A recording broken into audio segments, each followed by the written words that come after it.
It's very nice to be here, and I'm very pleased that Karen made it possible for me to be here today and give this speech. And yeah, you might think, where is the place for a mining company in sustainable development? I would like to try to introduce that to you. But I would like to start at this table and say, have you seen this? Wow. This is 7 different pieces of rock. They're all different. They're different in color, like this one, black, white. And they're all different in shape, density, but also in chemical composition. So there are a lot of difference between these types of rocks. But they have something in common, all 7 of them, that they are used in applications that makes modern life possible. This one, for instance, with its red magnet on it, it's magnetite, and it's the mineral that Kiruna literally is built upon. This has created wealth and jobs in this region for more than 100 years. And if you use magnetite, the mineral magnetite, which is very rich in Fe, also known as iron, it's very rich in iron, which means that you can produce with this piece of rock high quality steel with low emission, CO2 emission footprint. This is an excellent example of what you can do by bringing up minerals from the ground, process it, and do excellent metals of it. The other example I would like to show is this piece of quartz. This is a little bit more transparent compared to this one. It's lighter, and it's very much different in the chemical composition. Very much of this quartz is silica. Silica is used in many applications, mostly when you produce glass. But it's also used in production of many electronic components, and very important for the computer industry. There is even a valley in California named after this mineral, Silicon Valley. So it plays a big role in the IT business as well. But all these 7 minerals, as I said, has its place in modern life to create modern life.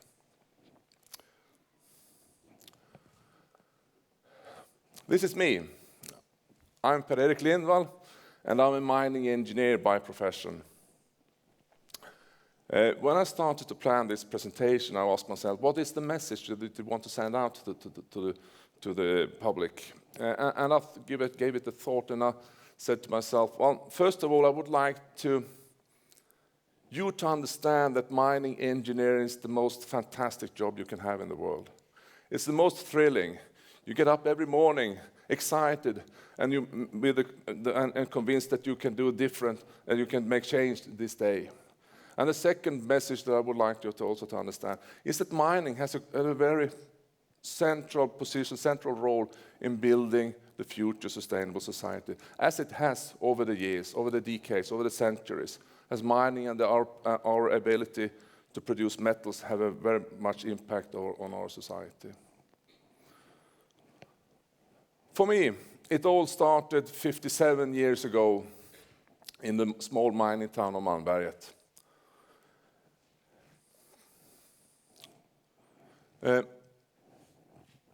So when I was a kid, I think when we have this, yeah, here comes the picture of Malmberget, I forgot that one. Yes, it started all 57 years ago in the small mining town of Malmberget. And when I was a kid, there was many things that thrilled me when I walked around in my hometown. It was, of course, very easy to see what mining means for a mining community, for a mining town. And I found it very much thrilling. It's also interesting to know that this, I'm not sure that you're aware of that, but last night, it was the first night with midnight sun in this area, which is a fantastic thing. We have another 40 nights of midnight sun before it ends in the middle of July. So this is really a fantastic region in many cases. I have a strong memory from my childhood when I, for the first time, went to southern Sweden and experienced the exotic thing that it was dark in the nights in the summertime. I found it very strange. So it's all about perspective and where you start.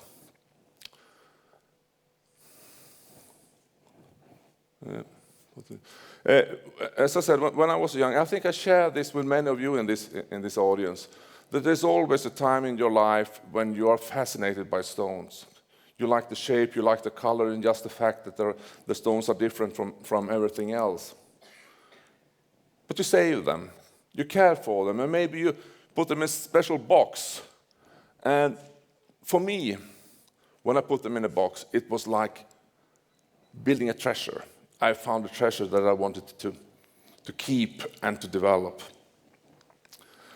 So, and I think that many of you have experienced the same feeling. And for me, it was very good when I, as a teenager, realized that I could develop my interest in minerals and go into old mining areas where I could find more of these treasures.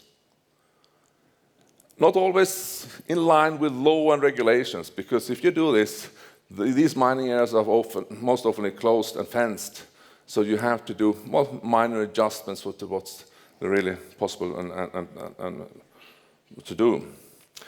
But anyhow, all these old mining areas gave me nutrition, gave me feed, to develop my interest for minerals.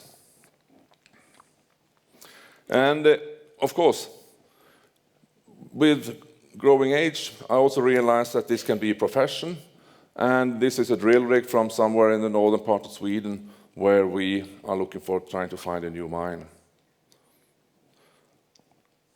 So you can have treasure hunt as a profession, and that's what happened to me. I became a mining engineer, and I think that's the most thrilling job you can have in the world.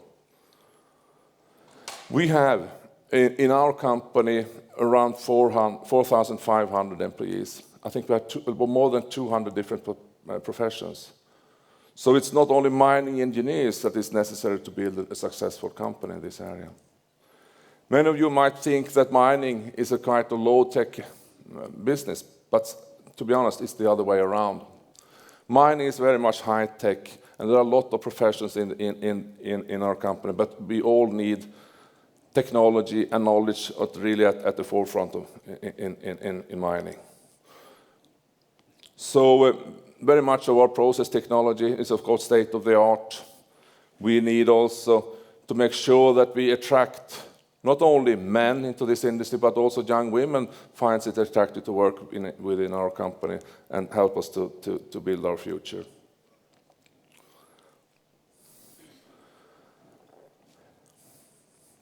The dream of treasure hunting is not nothing new. It has been so for many, many years, thousands of years actually.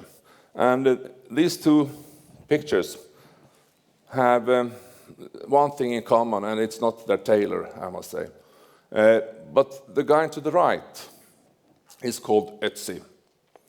He was found in the ice on the border between Italy and Austria some years ago. And when they examined the remaining of Ötzi, they found a high level of copper in his body, which is not as nice. But that was not the reason he died. He was shot with an arrow, I understand. But anyway, he had high content of copper in his body, which indicates that he was in the mining and metallurgy business.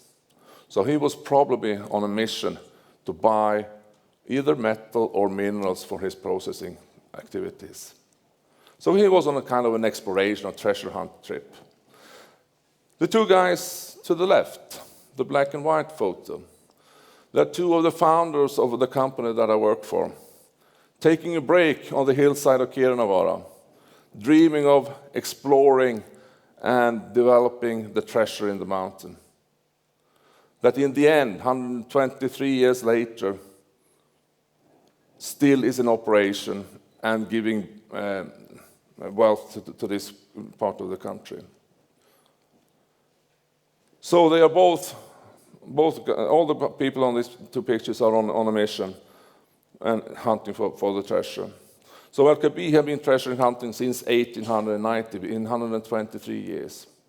And we believe that we are a sustainable company and have a possibility to at least keep on our mining for another 123 years. That's our ambition at least. Going back, this is a picture of Malmberget.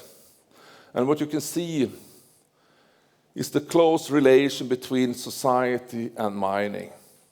It has a natural basis for it, because in the past, when this operation started and people moved into Malmberget, there were no communications, there were no buses, no public communications. You have to be able to walk to work every day. So you set up your house, you built your house very close to the mine. And no one at that time could expect that mining would still continue 123 years later.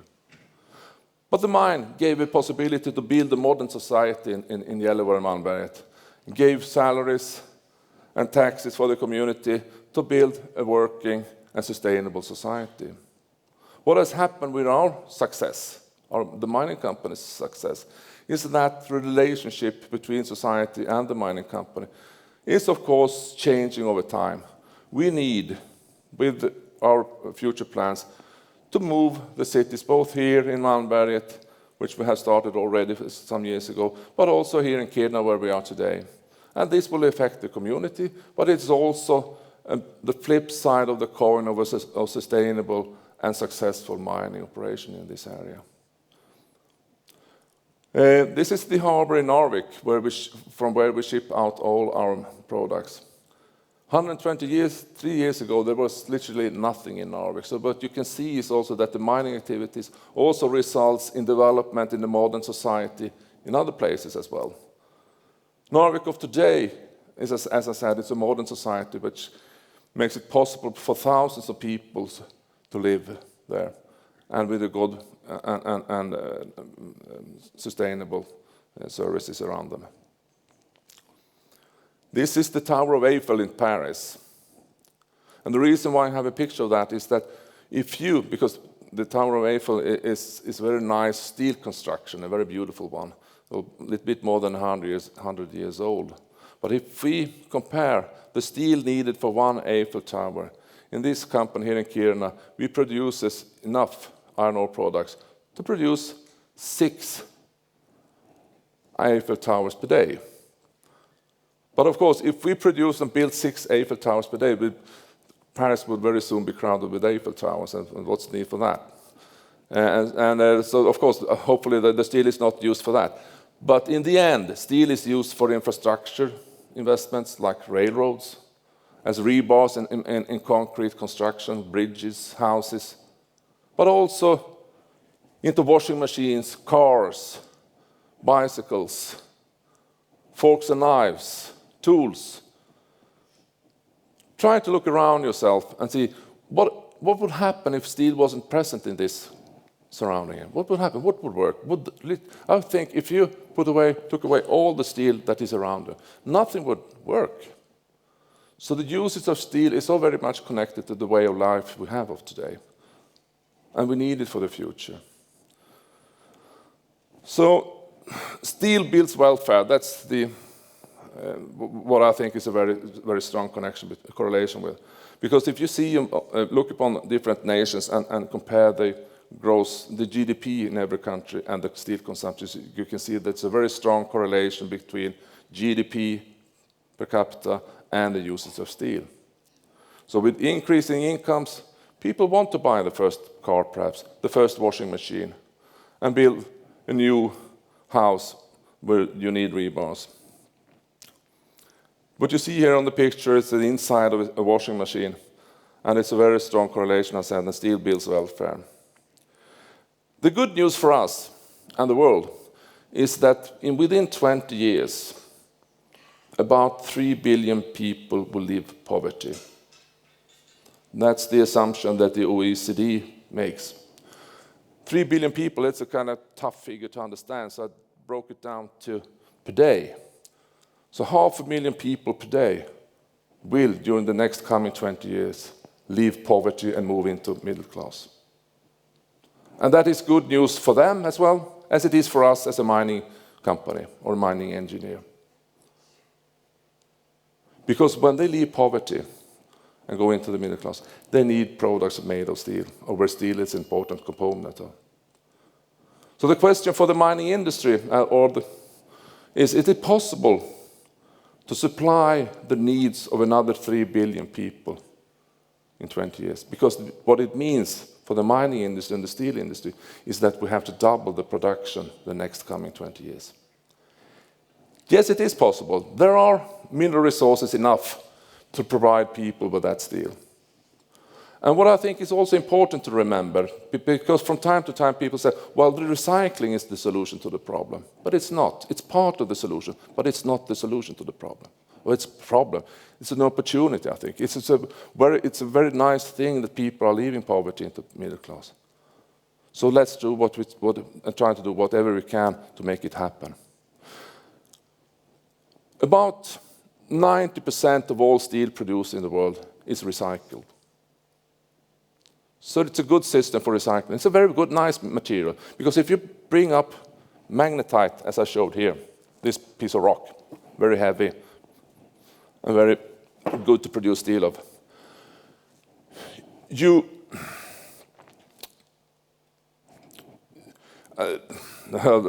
it's such a good thing because it's a very extremely good material for recycling. And so what you do is really, you do mankind a good thing by bringing up from the crust of the earth, processing it and producing steel of it.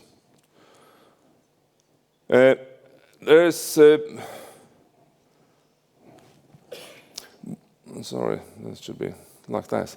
There is a story that I also would like to tell you a little about what we do in our company to do what we can to provide green technology into our operation. This is a locomotive with about a number of rail cars leaving from Kiruna down to Narvik. And the interesting thing is it's driven by electricity, these locomotives. And the good thing is that when you will leave at Kiruna at a level of 550 meters, bring it down to the sea level, the brake energy that is needed to stop at the sea level is sent back to the grid. We're producing brake energy into electricity, sent back to the grid. So we actually don't consume any energy at all on our transport from Kiruna to Narvik. This would have been, well, this is halfway to perpetuum mobile. But we have to bring the locomotive and the empty rail cars back to Kiruna, so that's where it stops. So I think that mining engineers and mining companies are important players for creating a better tomorrow. And so I'm really looking forward to what we can do in the future. So I will end my presentation here and by presenting my family, which is the most important part in my life. I have my wife in the middle. This photo is taken a year ago when we visited the winter market in Jokkmokk. It was -38 that day. Our daughter to the left, she's today working in the United States with engines for airplanes, and our son to the right when he was working in Shanghai on an electricity supply project, supplying Shanghai with electricity. My intention was also to give you a bonus story about mobile phones. You have all put them on silent when you went in here. But remember, when it vibrates, it's a very small, tiny magnet, 0.25 grams in size, that vibrates. That magnet is produced from dysprosium, which can be found on our tailing ponds here in Kiruna. So what we're thinking of is bringing back the tailings, reprocess it, recycle it, produce dysprosium, which is a rare earth element, and maybe in the future, when your phone vibrates in your pocket, maybe it's a little part of Swedish Lapland that vibrates in your pocket. Thank you very much.